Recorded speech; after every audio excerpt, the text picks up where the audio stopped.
அன்புக்குரியவர்களுக்கு வணக்கம். எல்லோரும் எப்படி இருக்கீங்க? நான் இன்றைக்கி இனிப்பு பூரண கொழுக்கட்டை தான் செஞ்சுருக்கேங்க. வாங்க எப்படி செய்யலான்னு பார்க்கலாம். நான் மன்னா ரைஸ் ஃப்ளவர் மாவு தான் எடுத்திருக்கேன். நார்மல் ரைஸ் ஃப்ளவர் தான். நீங்கள் எந்த மாவு, பச்சரிசி மாவு எடுத்துக்கலாம். எந்த மாவாக இருந்தாலும் ஒரு கப்பு அளவு வச்சுக்கோங்க. அதே கப்பில் எல்லாம் எடுத்துக்கோங்க. ஒரு கப் மாவு எடுத்துகிட்டு லைட்டாக வாசம் வர வரைக்கும் வறுத்துட்டு ஒரு தனியாக பிளேட்டில் மாற்றி வச்சுக்கோங்க. பேனில் 1.5 கப் தண்ணி ஊற்றிக்கோங்க. 1/2 ஸ்பூனு உப்பு, 1 ஸ்பூன் நெய் சேர்த்துட்டு அந்த மாவை கொஞ்சம் தண்ணி கொதிச்சு வந்தோடனே மாவை கொட்டி கிளறி விட்டுக்கோங்க. ஒரு கப் மாவுக்கு 1.5 கப் தண்ணி கரெக்டாக இருக்கும். இந்த அளவுக்கு வந்ததுக்கப்புறமா ஒரு ஆற வச்சுட்டு, ஆறினதுக்கப்புறம் கையில் கொஞ்சமாக நெய் தடவிட்டு பிசைஞ்சு வச்சுக்கோங்க. மாவு காயாமல் இருக்கணும். நல்லா மூடி போட்டு மூடி வச்சுக்கோங்க. இல்லைனா ஈரத்துணி போட்டு மூடிக்கோங்க. இப்போ இனிப்புக்கு நான் நாட்டு சர்க்கரை எடுத்திருக்கேன். நீங்கள் வெல்லம் வேணால் எடுத்துக்கோங்க. 1 கப்பு சர்க்கரையே 1/4 கப்பு தண்ணி ஊற்றிட்டு கொதிக்க வச்சு வடிகட்டி வச்சுருக்கேன்.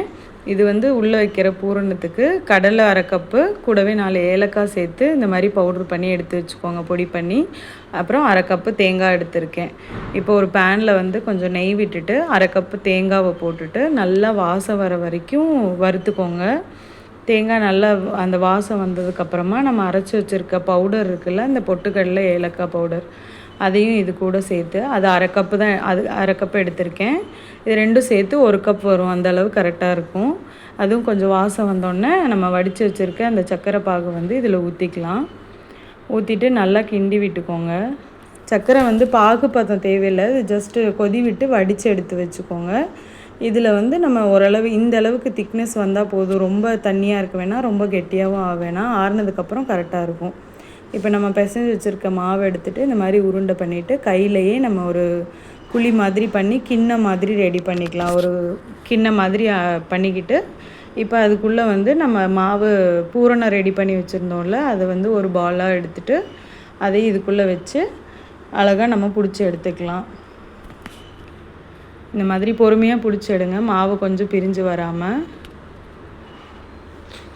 அவ்வளோதான். இந்த மாதிரி அழகாக பிடிச்சி எடுத்துட்டிங்கன்னா நமக்கு கொழுக்கட்டை ரெடி ஆயிரும். இதே மாதிரி எல்லா மாவையும் பிடிச்சி எடுத்து வச்சுக்கலாம். பூரணம் வெளில வச்சு இட்லி பாத்திரத்தை தண்ணி விட்டு காய வச்சுக்கோங்க. நல்லா கொதி வந்ததுக்கப்புறமா தட்டில் எண்ணெயோ நெய்யோ போட்டு தடவி விட்டுட்டு அதுக்கப்புறம் நம்ம பிடிச்சி வச்சுருந்த கொழுக்கட்டையெல்லாம் இதில் ஒன்றா வச்சுக்கோங்க. இது நல்லா வச்சுட்டு ஒரு 7 நிமிஷம் வேக வச்சு எடுத்திங்கன்னா போதும்.